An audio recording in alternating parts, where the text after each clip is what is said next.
सर्वांना वटपौर्णिमेच्या हार्दिक हार्दिक शुभेच्छा। तर जसं की मी तुम्हाला दिसते आता वटपौर्णिमेसाठी मी रेडी झालेली आहे आणि दुबईमध्ये वटपौर्णिमा कशी साजरी केली जाते हे आज मी तुम्हाला दाखवणार आहे। आणि वडाचं झाड इथे आहे का हा जो प्रश्न आहे याचं उत्तर तुम्हाला या व्हिडिओमध्ये मिळणार आहे। आणि कशा पद्धतीने आपण मराठी लोक किंवा मराठी स्त्रिया इथे येऊन पूजा करतात वडाच्या झाडाची, आणि आज तर खूप विशेष महत्त्व आहे। तर चला मग थेट आपण तिथे जाऊयात आणि पाहूयात।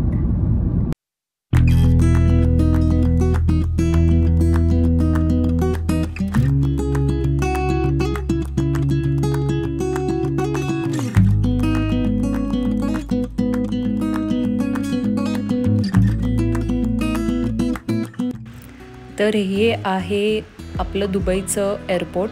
हे सगळे डबल डेकरचे एरोप्लेन आहेत। One of the world's busiest travel hubs म्हणून ह्या एअरपोर्टला ओळखलं जातं।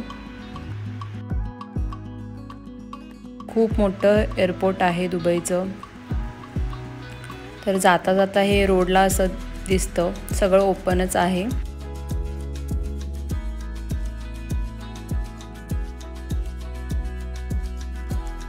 ही आपली दुबईची नदीच आपण म्हणू शकतो, जी कृत्रिमरित्या बनवली आहे। तर जाता जाता तुम्हाला थोडंसं दुबई दर्शन पण करून घेऊन जावं म्हणून हे छोटे छोटे क्लिप्स मी रेकॉर्ड केलेत।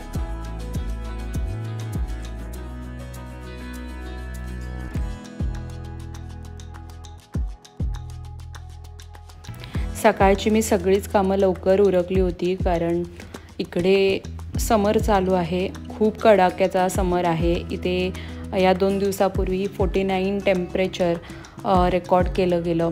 तर खूप जास्त उष्णता आहे आणि जर 10 नंतर जर बाहेर पडायचं असेल तर अक्षरशः नाके 9 होऊन जातात। तर हा करामा एरिया आहे, तुम्ही बघू शकता।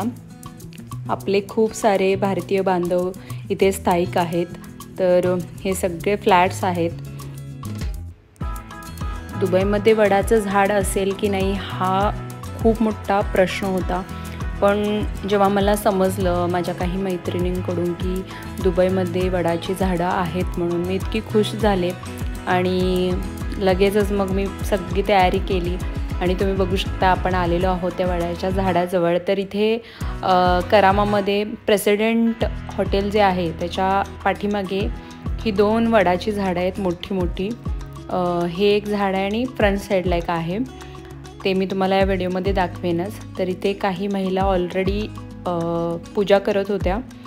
तर म्हटलं आता इथंच गाडी पार्क करू आणि पूजा करून घेऊ। मी खूप खुश झाले वडाचं झाड तेही दुबईमध्ये भेटलं म्हणून। पूर्वतयारी कधीही चांगलीच असते नाही का। पूजेची सगळी तयारी मी आधीच करून ठेवली होती, कारण सगळं साहित्य मिळेल की नाही याची सुद्धा शाश्वती नसते। तरी देवाच्या कृपेने मला सगळं साहित्य मिळालं दुबईमध्ये सुद्धा। तर ओटीचं सामानसुद्धा मला भेटलं इकडे। तर इथे मी पहिल्यांदा वडाला पाणी वाहून घेतलं, त्याच्यानंतर हळद कुंकू लावून मी स्वतः हळदी कुंकू लावून घेतलं आणि त्याच्यानंतर मग मी गणपती बाप्पाची पूजा करून मग पूजेला सुरुवात केली।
सावित्री ब्रह्म सावित्री सर्वदा प्रिय भाषणी तेन सत्येन मापा हि दुःख संसार सागरत अवियोगो यथा देव सावित्र्या सहितसे ते अवियोगो तथास्मका भूयात जन्मनी जन्मनी वटमूले स्थितो ब्रह्मा वटमध्ये जनार्दनः वटाग्रे तु शिवो देव सावित्री वटसंश्रिता। इथे मी सुहासनींची हळदी कुंकू लावून ओटी भरली, तसेच त्यांनीही माझी ओटी भरली।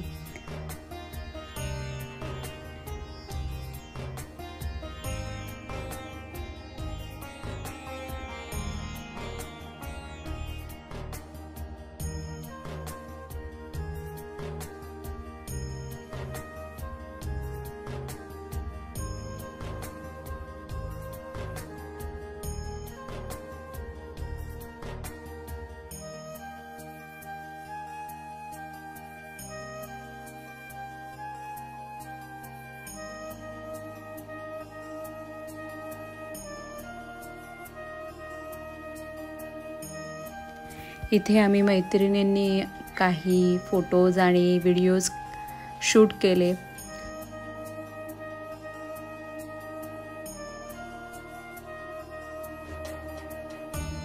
तर ह्या सगळ्या जणी महाराष्ट्रामधल्या आहेत, पुणे नाशिक इथून ते बिलॉंग करतात। खूप छान वाटलं, खूप प्रसन्न वाटत होतं।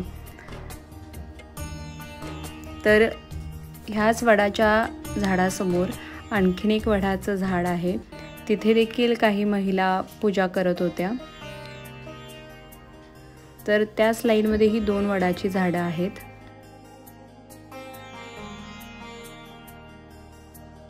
तर हे पे पार्किंगचे इथे खांब आहे तो, आणि हा सगळा करामा एरिया आहे।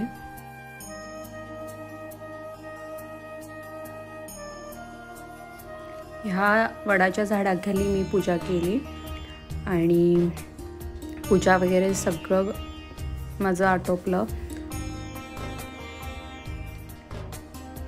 ज्यांचं जसं काम आवरलं असेल त्या येऊन पूजा करून जात होत्या। वटपौर्णिमेची पूजा मी केलेली आहे आणि वडाचं झाड इथे आहे, आणि ही खूप नशिबान गोष्ट आहे, कारण परदेशात वडाचं झाड भेटणं ही खूप मोठी भाग्याची गोष्ट आहे खरं तर।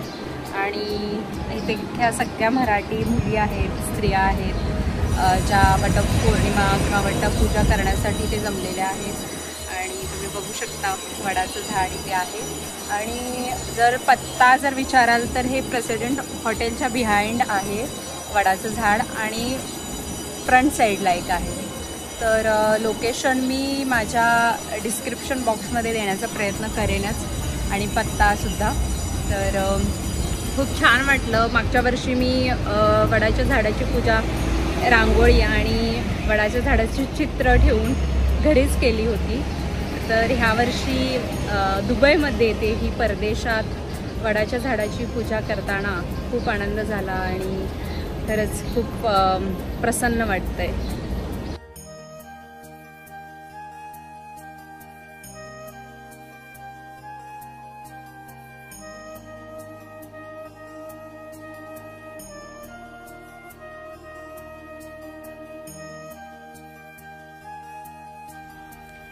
तर अशा प्रकारे मी वटसावित्रीची पूजा दुबईमध्ये साजरी केली, आणि खूप आनंद झाला, खूप प्रसन्न वाटलं पूजा करून। परदेशात वडाचं झाड मिळणं ही सुद्धा खूप मोठी गोष्ट होती, आणि आपल्या महाराष्ट्रामधल्या खूप साऱ्या बायका किंवा स्त्रिया मला तिथे भेटल्या। आम्ही एकमेकांची ओळख केली, खूप मजा आली, आणि हा दिवस खूप आठवणीत राहील असा गेला। माझे जर व्हिडिओज तुम्हाला आवडत असतील तर प्लीज तुमच्या या मराठी मातीतल्या मुलीला सबस्क्राईब करून नक्की मोठं करा। तर एक लाईक आणि सबस्क्राईब नक्की करा। तर हा व्हिडिओ तुम्हाला कसा वाटला नक्की कळवा। चला तर मग भेटूया नेक्स्ट व्लॉगमध्ये। तोपर्यंत तुमची काळजी घ्या। बाय।